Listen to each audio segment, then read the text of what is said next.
Hey everybody, I'm Nicole. I'm Lindsay. And I'm Sarah, and together we're the co-founders of Whale Tales, a living library of cetacean stories. Today we are diving into fin whale waters, metaphorically. Plus a whale tale from San Diego. So sit back and enjoy as we dive right in.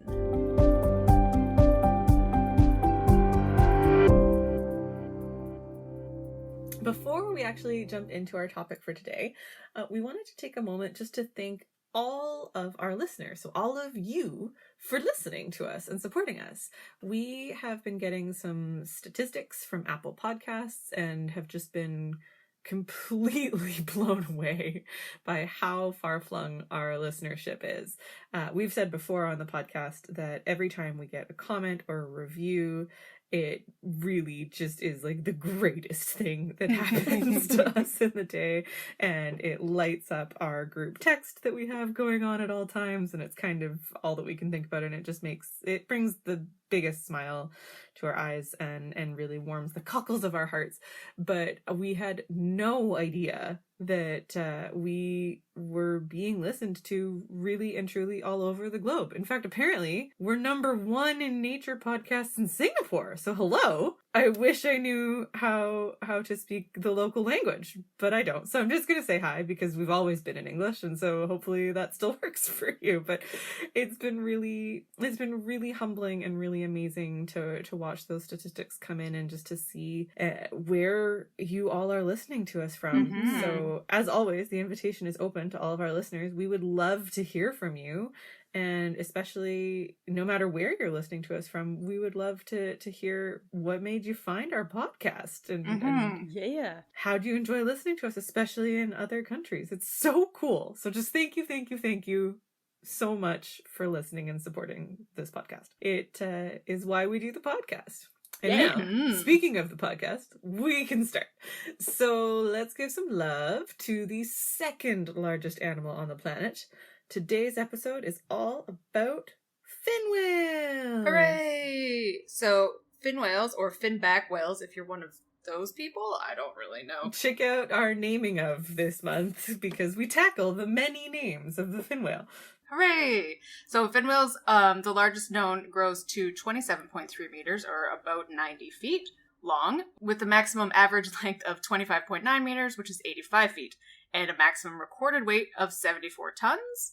And a newborn measures 6 to 6.5 meters in length and weighs about 1,800 kilograms, or 4,000 pounds.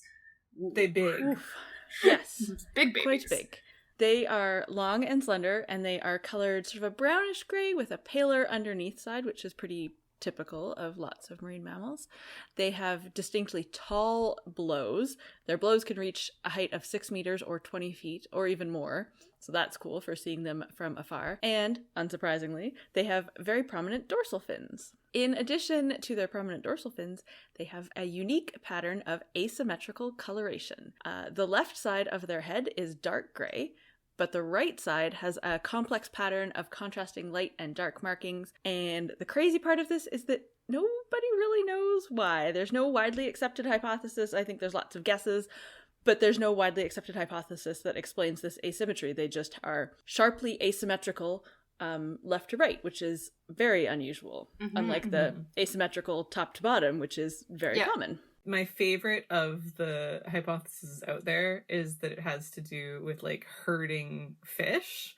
That it's like kind of like fish flashers. And so it's kind of, I just picture like Phantom of the Opera style mask covering one side of a fin whale's face, just being like, boo! As they scare the fish on one side. Oh man, we need a Disney movie.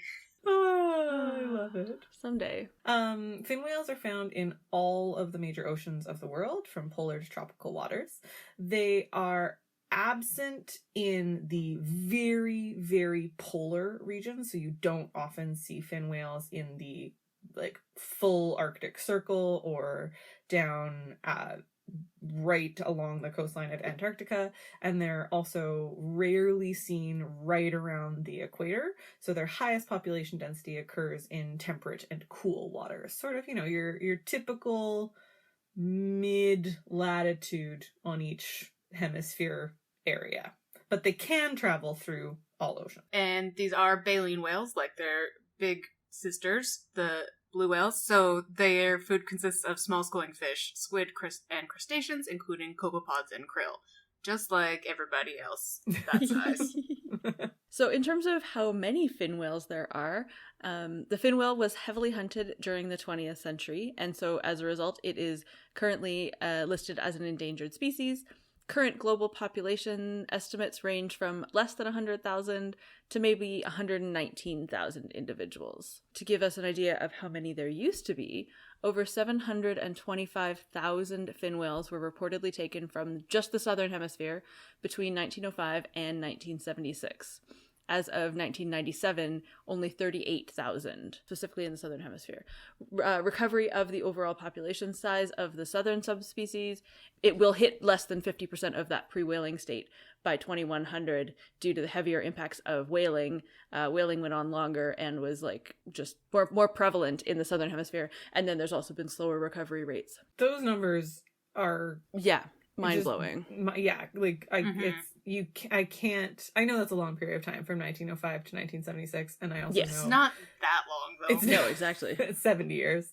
And we have talked about whaling, and just when you look at kind of just an overarching number of whales, regardless of species, that were hunted during the heyday of whaling, it is exceptionally hard to wrap your brain around that many multitudes of whales. Yeah, and those numbers are fairly accurate from my experience of looking at whaling records, because they were taken from like the commercial records of like how many they sold. So yeah, nobody was paying you for whales that you didn't actually have. Though, to talk about another marine creature for a moment that we all love, but we don't run a podcast about, however, it's probably on people's minds because this month was Shark Week, and in particular, when we are recording this podcast is just after Shark Week has finished. It's also kind of crazy to think, like, to me, the idea of basically 750,000 fin whales being hunted in 70 years is insane, and truly, truly, truly insane. And yet that's the estimate of the number of sharks almost annually that are killed. So let's stop killing the animals in the ocean. Indeed. But to be fair, this is one species, and that shark number is true. All species. All species. So. True. But still. But yay, so fun! Yeah. What a great podcast. Happier topics? Happier, more confusing topics that Yes. infuriate me but seem to delight our listenership by how infuriated I become. Are there different subspecies of fin whale? Well, some people would say yes. It's apparently impossible for us to talk about any species of cetacean without talking about speciation. I'm sorry. There are 2 agreed upon subspecies, and then, to make matters more complicated, as they always are when it comes to taxonomy, there's a 3rd potential subspecies. We'll get there. So the 2 agreed upon subspecies are the northern fin whale, which is only found in the North Atlantic. More on that in a moment. And then the southern fin whale, which is in the southern hemisphere, all over the southern hemisphere. So for those of you who find yourself on either side of the Pacific and you're like, well, I've seen a fin whale here in the Pacific, what kind of fin whale is that? You're the 3rd who knows yet unnamed subspecies. That's who you're looking at. So most experts do consider that the fin whales of the North Pacific are a 3rd unnamed subspecies. The 3 groups mix rarely at most, and there have been some biological studies of genetics to show that the North Pacific is likely to be determined a distinct subspecies. But as of right now, the North Pacific population is classified as part of the northern fin whale, which is Balanoptera physalis. But as I mentioned earlier, this is considered to likely be the species name or subspecies name that'll be assigned to only the North Atlantic whenever they come up with another species name, subspecies name for the North Pacific. And then the southern subspecies is Balanoptera physalis occupius. In addition to these subspecies, there are distinct populations within subspecies, which we see in many, many cetaceans. So maybe they're not distinct in terms of genetics, but they likely will become that way if things kind of keep progressing for millions of years as species go. In particular, the two sort of most distinct populations are found in the Mediterranean and in the Gulf of St. Lawrence. And one really interesting, fully published article, which we always love to share, and you can read the whole article for free, is looking at the St. Lawrence population in particular, and it suggests that there are only between 300 and 350 individuals in this population. And weirdly, their numbers have not increased, which is not good, but also not significantly decreased, which is good. So just weirdly stayed stable in a very unstable environment. The Gulf of St. Lawrence is hugely over polluted, and there's tons of commercial vessel traffic through there. So it's a strange fact that their numbers have sort of stayed stable since the large scale surveys done in that area in both 1974 and 1997. I mean, it's good that, I think, in the consideration of that environment, it's good that they've stayed stable rather than declined. Yeah, I wonder when whaling stopped in that area, though I bet it was a lot earlier than 1974. Yeah, definitely. So, aside from whaling, which is now thankfully less of an issue, the fin whales do have quite a lot of threats towards them. The International Whaling Commission issued a moratorium on commercial hunting of this whale, but Iceland and Japan have resumed hunting. They are also hunted by Greenlanders under the IWC Aboriginal subsistence whaling provisions. Since the cessation of commercial whaling, one of the most pervasive threats to fin whales is ship strikes. One study found that a third of all fin whales strandings appeared to have involved ship strikes, and just a couple of months ago, an Australian naval destroyer docked with 2 dead fin whales on its bow, which is incredibly upsetting. Yeah, and gives you a scope of how big some of those ships are out there, if they could have 2 fin whales and not know it. Yeah, I remember when a ship came into the docks here, into the harbor a few years ago, probably more than a few now because I don't understand time. And it's insane. It's really, really crazy to think that these ships are, a lot of people think like, how can you not notice that? And the truth is, you know, there's no really one way to say or not whether the ship could tell that it happened. Like, likely if you strike something that large, you do feel it if you're on the ship, even though the ships are so huge. But the ships are so huge, there's also nothing they can do about it at that point in time. Yeah, the damage has been done, and so that's why obviously continued work by numerous ports of call all over the world to work on regulating shipping speeds, looking at lots of different ways that we can try and prevent large vessel strikes for all cetaceans, but most notably fin whales are definitely the hardest hit. That was an unintentional pun. Important for looking at research. Yeah, absolutely. Okay, so let's talk a little bit about how blue whales and fin whales are connected. Blue whales are obviously larger, not hugely larger, or not substantially larger, sort of, we've said that fin whales are about 27 meters long-ish max, and blue whales are sort of in the 30-ish meter length. Yeah. So substantially bigger, but not like drastically. Like you'd be hard to tell at a glance just by the length which one you were looking at. In terms of genetics, they are fairly closely related. It's been compared to the difference between a gorilla and a human, and they have a common ancestor as of about 3.5 million years ago. So pretty close, but not that close. But it turns out they are close enough to have hybrid individuals. So unsure if these hybrids are viable in terms of the hybrids then reproduce to make hybrids. But there are hybrid individuals between blue and fin whales with characteristics of both, and they're known to occur relatively frequently in both the North Atlantic and the North Pacific. So frequent, in fact, that a DNA profile of a sampling of whale meat in a Japanese market found evidence of blue fin hybrids. So common enough that we can sample for it in a pretty small sample size. Yeah, there's one that comes to Dana Wharf a lot. We see photos of, and its name is Flu, which is fantastic. Yeah. we sort of wanted to round off our little introduction to fin whales here with two of the really cool ongoing research projects looking at fin whale songs and just one particular population of fin whales. So like other whales, fin whales have been recorded making long, loud, low-frequency sounds, and when all of those sounds come together in a predictable pattern, they are thought to sing. So we have knowledge of fin whale songs. Their vocalizations, both of fin whales and blue whales, are the lowest frequency sounds made by any animal. With fin whales, it is thought to be most, if not all, males, similar to humpbacks, that are the ones that are singing. And there has been a lot of research looking at, in sort of different geographic regions, the songs are stable with small modifications, but very distinctly different from the songs sung in other geographic locations.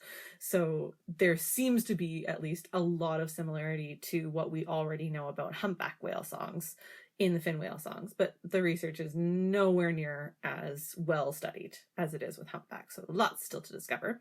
But one of the things that I think is most interesting about fin whale vocalization research is that, well, yeah, we shared this as kind of, I think it was a Fun Flipper fact actually a number of episodes ago, but it bears repeating because of this crazy study that's going on. When fin whales were first recorded by US biologists, the biologists did not realize that they were listening to fin whale vocals at all, whether it was songs or just any kind of vocal. They had actually no idea that it was produced by an animal. The biologists believed they were listening to geological noise, so something like the movement of tectonic plates. And then it took them a while, but they finally realized, oh no, that's actually a fin whale making that noise. And now, because we've been able to see that fin whale songs can penetrate over 2,500 meters, or about 8,200 feet below the sea floor, fin whale songs are actually being used not just by fin whale biologists, but by seismologists to use their song waves to assist in underwater surveys. Because fin whale calls are extremely abundant and available globally in all of the world's oceans, they may be used to complement seismic studies and actually be used instead of conventional airgun surveys to help map the bottom of the ocean. So ridiculous. Science! Science! But like, how awesome is that this like naturally occurring phenomenon, which probably has some significance to fin whales, though we don't know what it is, can be adopted by humans to learn more about the ocean floor, as well as hopefully more about the particular animal making the noise, but especially about the ocean floor that has nothing to do with fin whales. And in fact, it's better for the ocean because we don't have to do airgun surveys. It's crazy cool. It has no impact on the fin whales either. Like, it's a passive use of something they're doing already. And then not only that, but then, yeah, we're not adding more ocean noise to be able to study things which would affect not just fin whales, but any acoustic animals. Yeah. Unfortunately, I could not find a publicly available complete article looking at this seismic study, but we will include in the show notes the abstract to one of the most recent, it was published just a couple of months ago, articles. So if you are a university student or you have otherwise access to reading articles from journals and you don't have to pay for it, then I highly encourage you to look up the study from Science magazine. The other project that I came across in researching for this episode that I just wanted to shout out, because as we've talked about a couple of times on the podcast, we recognize our biases as English-speaking Western scientists, especially being based in Canada. I was overjoyed to find an English translated website from a Spanish research organization called the Edmacatab Association, who is running a project called the Fin Whale Project. So over 200 fin whales migrate annually and very predictably along the east coast of Spain. So this association has been running the fin whale project along the Catalan coast since 2013, and it has the double objective of increasing their knowledge about the presence of these animals, as well as encouraging their preservation through both working with local government authorities, as well as just public awareness. And they are doing amazing work during these migrations. So they're doing everything from photo identification catalogs of fin whales to photogrammetry, looking at sort of the same thing that we think of when we think of photogrammetry and drones, looking at body composition, potentially even being able to tell if a southern resident killer whale is pregnant or not here in our local waters. And they're doing plankton sampling too, looking at sort of dietary structure. So you can read all about their publications, all about their research at the Fin Whale Project website that we'll include in our show notes. And I was especially excited to share that because it is not a North American run project. However, it is available in an English translation and also original Spanish if you click on the other part of the website. Yeah, and we actually have an amazing story from them from 2014, question mark, with an incredible video that is our top viewed video on YouTube. Oh, here it is. Yep. Fin whales and striped dolphins. So definitely check that out.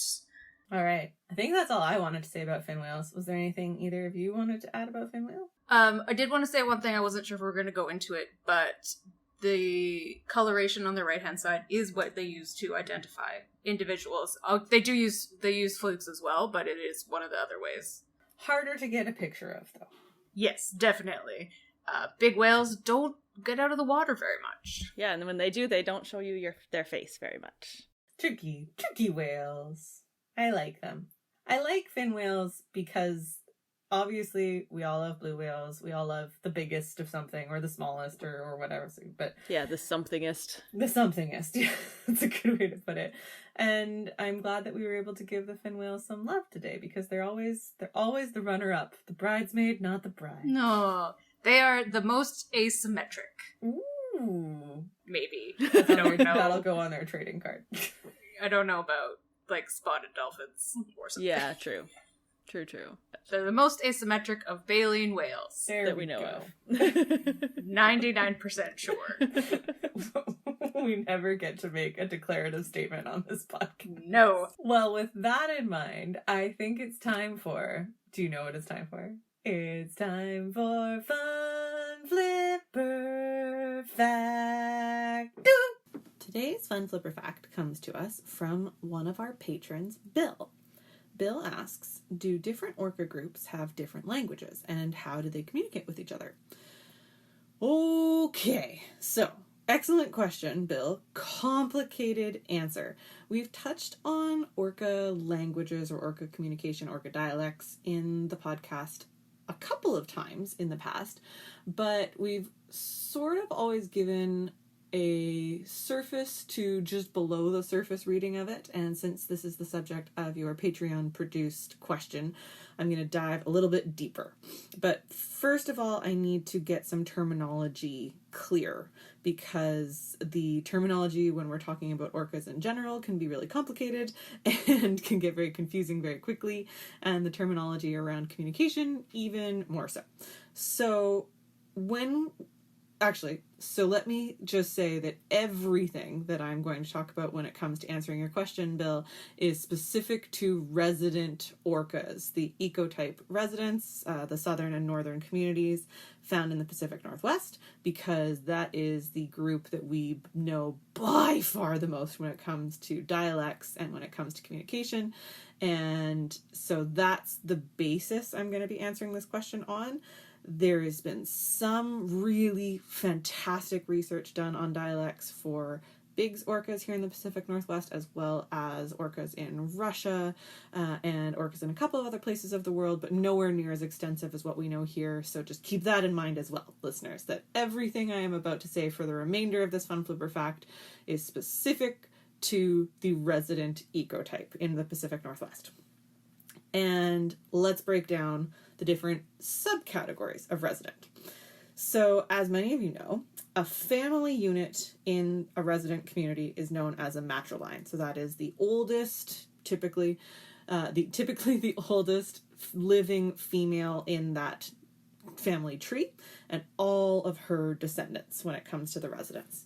So a matriline is a family unit. A pod in a resident community is a larger unit made up of one or more matrilines that are frequently seen traveling together and are very likely closely related to each other. So matriline is a family tree. A pod is a number of closely related family trees who also spend a lot of time together. And then a clan is a group of pods, so we're getting progressively bigger here, that share similar calls or dialects, which usually indicates that they probably shared a common ancestor. They are more closely related than other members of other clans, but nowhere near as closely related as a pod is, and definitely not as closely related as a matriline. So that's the terminology. Matriline, closely related, all family tree. Pod, bunch of closely related, but maybe not 100% sure blood relation, but they travel together. Matrilines and clan, a lot of pods that speak similarly to each other and likely shared a common ancestor a long time ago. Then when it comes to language around communication and definitions, orcas, this is for all orcas, I will say, orcas communicate through clicks, calls, and whistles. And when they put these together, it forms a unique language or dialect for that group. Notice I say group. I'm not getting into pods, matrilines, clans here for just a second. And what is distinct is that each group's vocalizations, or each group's language, with big quotation marks around it, does not seem to be used by another group. So I'll break that down a little more clearly in a minute. The usage of language and dialect is tricky, but generally speaking, you can think of it like this. A pod all speaks the same dialect. So all the matrilines in that pod are all speaking the same dialect. A clan is made up of similar dialects from all of the pods in the clan, and within all of those dialects there are many overlapping calls. And then an ecotype, so in this case the residents' language, again big quotation marks, is made up of multiple dialects, some of which can sound very different from each other, but it's still more closely related acoustically than that of another ecotype. So because this can be confusing, I'm going to use the actual community of the southern and northern residents here in the Pacific Northwest and break it down for you. So in the Pacific Northwest, when we think about the ecotype, the residents, there is the southern residents, made up of 3 pods, J, K, and L. And then there's the northern residents, made up of tons of pods, as we've talked about, but really 3 clans, A clan, G clan, and R clan. Now the 3 pods in the southern resident community, all J, K, and L pod members, only form one clan. So that's J clan. I know this is a bit confusing because there's J pod and J clan, but this is the naming structure we have to go with here. So in the southern residents, J, K, and L pods each does have their own distinct dialect. J pod has its own dialect, K pod has its own dialect, L pod has its own dialect, but all of the members of that pod, and certainly all of the members of the matrilines within that pod, are using the same calls. And then J clan, which combines J, K, and L pod, shares a number of very similar calls. So when they come together to form a superpod, they can communicate with each other and socialize and mate and do all the fun things that superpod members do together.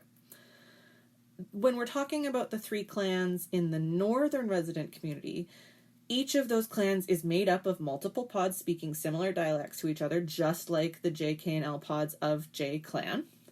But this really shows where you can really hear the distinctness of the dialects is if you listen to recordings from each of these 4 clans. So from J clan, A clan, G clan, and R clan, one right after the other, you'll be able to hear how distinct they are from each other. And then if you really want to boggle your mind, go and immediately listen to a recording of Big's orcas, who are found in the same waters, and it is completely different, like completely different. So I don't have recordings that are sort of my own property that I can insert into the podcast here. But YouTube is full of orca recordings, and we will try and find links, or you can do your own search so that you can do that. Listen to J Clan, A Clan, G Clan, R Clan. You'll be able to hear similar but very distinct calls between those different clans.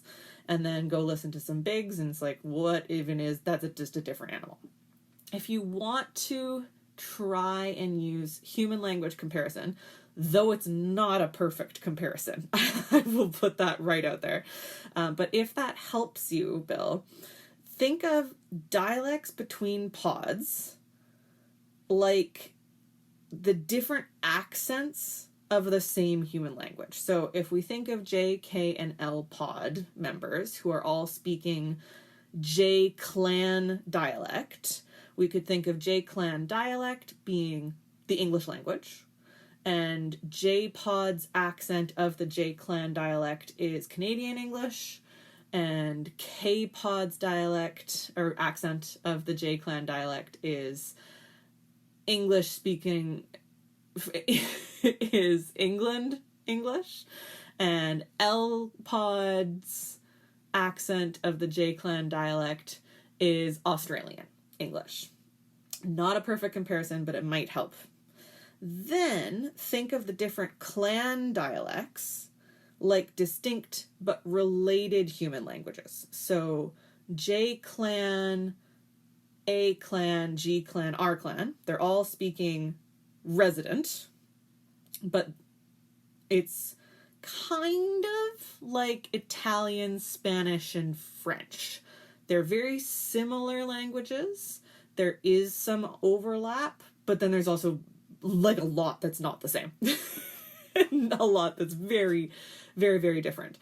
And then the language of a different ecotype, like resident compared to Bigs, is just a completely unrelated human language, like English to Japanese. One thing that I wanted to share as well in answering this question is that Dr. John Ford is probably one of the best published researchers in the Pacific Northwest. He was one of the first people to look at distinctness between clan vocalizations, between pod vocalizations for resident communities. And one of the things that I thought was most interesting looking at his research is that he is the one who proved that dialects are passed down from generation to generation, one of the foundations of orcas being a species with culture.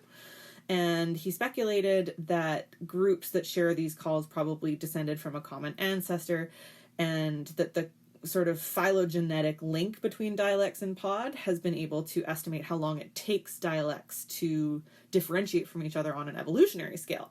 And he thinks that it probably requires centuries, if not longer, for a distinct new dialect to emerge. The implication of which is that some of these dialects of J Clan, R Clan, for example, could actually be thousands of years old, which is really cool and a great way to end our fun flipper fact. So if you would like to produce your own fun flipper fact, ask a question for us to dig and dive deeply into, you can do so by becoming a patron at the whale level like Bill has done. And Bill, thank you so much for your question. How do you become a patron? Well, we are on a website called Patreon, which is a crowdfunding site where you can support creators like us for as little as $1 a month.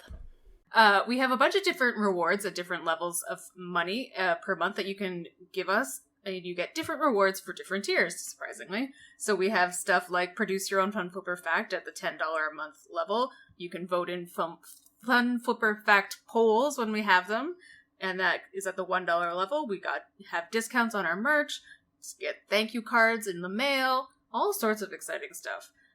And you can check all of those levels out on our Patreon. And most importantly, you will have our eternal gratitude. Yeah! We love our patrons. It is so incredibly valuable to us if you take the time to become a patron, because we do everything here at Whale Tales as a labor of love, off the side of our desks and couches and beds sometimes. So we are so grateful to everyone who has the opportunity and the ability to become one of our patrons at any level. But if you can't, we also totally understand, and there are lots of other things that you can do to support the work that we do here at Whale Tales. One of the best things that you can do is to leave us a rating and a review on whatever podcast platform you are listening to us on, because that will not only make our days, but it will also help other people find us, and then we can spread the cetacean nerdery all around the world. Now it's time for a whale tale, of course, and we've got a whale tale that's about a fin whale. Hooray! From Kristen, who is a whale and wildlife photographer in San Diego. It's very exciting to hear her fin whale story. Growing up in New England, whale watching meant that humpbacks were our main target species. Stellwagen Bank is literally covered in them in the summer months as they feed. And so seeing anything else, any other larger baleen whales, is kind of a special, rare treat. Fin whales especially have a reputation there of being very elusive and a little skittish of boats. And it's understandable. It's a very busy area. There's a lot of fishing activity. There's a lot of shipping activity. So seeing them on a whale watch was like a specter. And you really understood how they got their nickname of the Greyhound of the Sea. You'd see them, maybe a spout, two if you were lucky, and then suddenly they were gone, not to be seen again. So when I moved out to San Diego, and fin whales are a year-round occurrence here, it was pretty exciting to see how curious they were, to see that they move slower around boats, and to see that they kind of wanted us to interact with them. Not like humpbacks, right? Humpbacks are super social. They will mug your boat and make you not be able to go anywhere for 30 minutes or something. Fin whales, though, are kind of special out here. They have crossed on occasion with blue whales. There's a well-known one in Santa Barbara named Flu. And when we get nutrient upwellings of cold water bringing bait fish and plankton into the area, every whale watch is like fin whale soup. It's very cool to just be surrounded by fin whales. This past spring, San Diego had an absolutely incredible gathering of fin whales during this nutrient upwelling recently. And you couldn't go out without seeing them. It was pretty amazing. And then two were unfortunately struck by a ship. The Australian Navy was berthing at Naval Base San Diego, and a mom and calf pair popped up underneath their hull. And it seemed like at that point, the whales just scrammed. They were spending a lot of time really close to shore, and then were moving out much, much farther where a lot of the big whale watching boats couldn't get them. And it was a sad, sad occurrence to hear about this and to unfortunately see all the news coverage about it, especially as someone who loves whales and who is working on a volunteer project about how we can hopefully prevent that from happening, as well as, quieting our ships when they're out there. But I decided that I was going to take a couple friends out on Memorial Day. We're going to see what we were going to see, and hopefully we didn't get skunked. So we went out on San Diego Whale Watch on the privateer, and it took most of the morning, but we finally found a fin whale. Very exciting. It was a sub-adult, still pretty big, and definitely feeding out on the 9 Mile bank. This whale had zero issues with us watching it. There was a rib in the area that was also watching it. He or she just did these languid feeding circles on top of the bank. The bank rises up to about 500 feet of water, and surrounding it is deep pelagic drop-off. So just observing the whale with San Diego in the background, even though it was a very hazy, socked-in, marine, gloomy morning, was really special.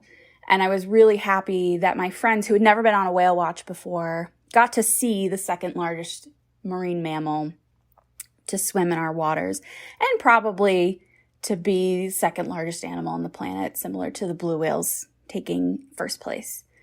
So it was really awesome. I love seeing them. They're so cool. And it's always a joy to witness them in the area and to see them just being whales and feeding and doing what they do. And especially with having the beautiful Point Loma Sunset Cliffs and La Jolla beach houses in the background. It was really, really special. Thank you so much, Kristen. She's got a couple of other stories on our website, including some false killer whales and a blue whale, and she sees some amazing stuff. We did try to get her to summon beaked whales so she would have a beaked whale story for us for our beaked whale podcast, but sadly, those powers have not fully come to completion yet. So maybe next year she'll be able to summon species so that we can have very well-timed stories for our podcast episodes. We're gonna get roped into like Marvel Phase 17. Yeah. Whale summoning species power. We also have 20 other fin whale stories on our website. You can just click on the fin whale category on our left-hand menu. So cool. All right. Well, it's almost the end of our podcast, but before we go, we wanted to leave you with some fun tips that you can use to help your life be a little more environmentally friendly. It is July, which means it's Plastic Free July, which is a great initiative and a terrible name because you're never going to be plastic free, but it's about a goal rather than, or it's about just improving your relationship around disposable single-use plastic, and also maybe a good time to focus on some more systemic changes, such as reducing shipping, which has a huge plastic impact, and maybe writing to your local government representative if there is an issue local to you, especially if it's like on a bigger scale than just banning plastic bags. If there's something that you think that your local government could do to help support small businesses that are reducing their plastic waste, or other things like that, rather than just focusing on individual consumer action. Mm-hmm. That's my tip. Yeah, that's a good tip. This year, I haven't actually started yet, but my mom bought me some of those laundry soap strips. Ooh, nice. Which she's been using, and she loves them. So I'm very excited to start, but I do still have like half a big bottle of Tide because I only do one load of laundry a week. But they're very good, and I'm excited to try, which is a great new thing to do, because it's like, whatever, I don't even know, 20 strips, and you use maybe half or maybe a little bit less because my washing machines are old and don't rinse. So that's gonna be like, I don't even know, almost a year worth of laundry, and it's just like in a cardboard envelope. And that's cool because then not only are you like having less plastic, but you're also supporting a business that is getting out of the business of shipping their products in plastic.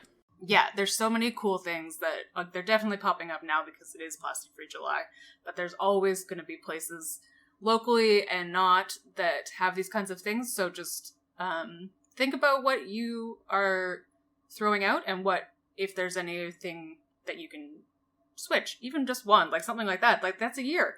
And my tip is looking for the people that you can share the ideas about Plastic Free July with that are in unexpected places. So, for example, my son and I both had a dentist appointment last week, and you know, at the end of the dentist appointment, you get your potential little mini toothpaste, your little new toothbrush. It's always a plastic toothbrush. And our dentist gives these to us in a plastic bag on top of all of the other single-use plastic. Well, toothbrushes are not single-use, but still. No, very much not single-use. And I just had a conversation, just an honest conversation with the hygienist before she gave my son and I our little packages, and said, you know, one of the things that we're really trying to do as a family is cut down our plastic use. For my son, who is just about to turn 3, I do appreciate getting a new toothbrush from him because it was a very big moment and it had Olaf on it. And it was very exciting for him. It was just the only toothbrush that matters now. But you know, I don't need another toothbrush for myself. I've been investing in sustainable toothbrushes, so letting her know that I didn't need it. You can always turn those things down. You don't have to take them. Her feelings weren't going to be hurt by me not taking it. But more so, instead of just saying, no, I don't need the toothbrush, by actually having the conversation with her about why I didn't need it. And especially even for the toothbrush that we were going to take for my son, why we didn't need the plastic bag to go along with it. She had no idea. She'd never heard of Plastic Free July. And she's like, that's, it was just kind of that light bulb moment. Like, I actually have no idea why we give these in these plastic bags, because every parent that comes in here has like a diaper bag or a backpack or a purse with them, with lots of pockets that you can put the toothpaste and floss and toothbrush in. And so she was like, just, because we've talked today, I'm gonna ask people if they want the plastic bag or not, and not just make the assumption that they want it. So even if there's just 3 other people that go to the dentist this month and say, yeah, no, I don't need the bag, that's awesome. That's awesome. Fun fact, once I got a little travel floss from my dentist and threw it in my backpack and didn't find it for many years. And then you had floss. Then I had floss. Yeah, that's always a good use for if, let's say you have a sustainable toothbrush or like a electric toothbrush with there's just the disposable heads or something, but a good use of the extra toothbrush you get is rather than buying another extra toothbrush to put in your travel stuff, is to use the stuff that you get from the dentist. Yep. I think a huge part of Plastic Free July is changing the things that you have to buy anyways, so your laundry soap or your toothbrush, but also not buying new things just because they're plastic free. Yeah, that's also true. Yeah, it's one of those things, like you said, with shipping, not ordering fancy glass floss like I've looked into that only was from New Zealand, because that's just so astronomically more wasteful than just buying floss. Exactly. So, you know what else those toothbrushes are great for if you are going to accept your toothbrush from the dentist but you don't need it for your teeth? Cleaning and or crafting. Yes. True fact. Well, I use my old toothbrushes to clean my sandals. So there we go. Hopefully, if you have other really, fun ideas of what you've been doing to learn and share from Plastic Free July, we would love to hear about them, as we would also love to hear your thoughts on this or any episode. So feel free to visit our website, whale-tales.org, where you can find links to our various social media handles, so you can drop us a line about whatever you'd like. You can also tweet at us directly. I am FHG07. Sarah is Sarah K. Given, no H. And Nicole is Nick F. Cann, CANN.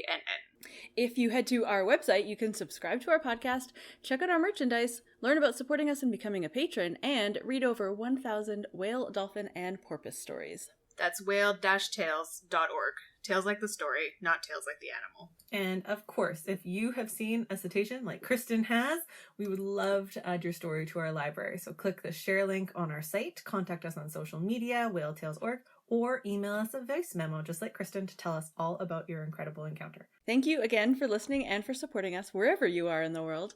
We will be back on the last Wednesday of next month with another exciting episode of Prehistoric Proportions. Thanks, everybody, and as always, have a whaley great day.